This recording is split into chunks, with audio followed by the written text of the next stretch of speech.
Ya baru. Ya nggak resmi. Harapan Pak Camat, harapan Pak Isi Mandum di Juli dan masyarakat jadi semuanya.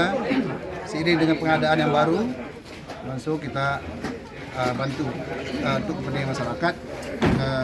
Alhamdulillah Pak Urojo kita serahkan, kita resmikan kan, ya, bagaimana layaknya pos penanggulangan.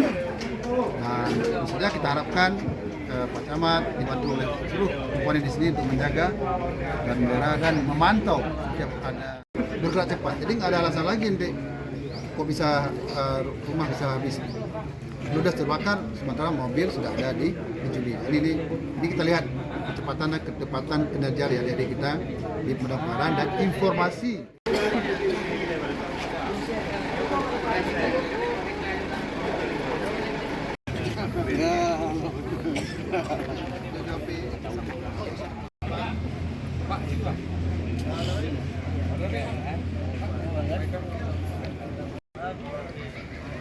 Kepada Ibu Bupati dan rombongan harap menuju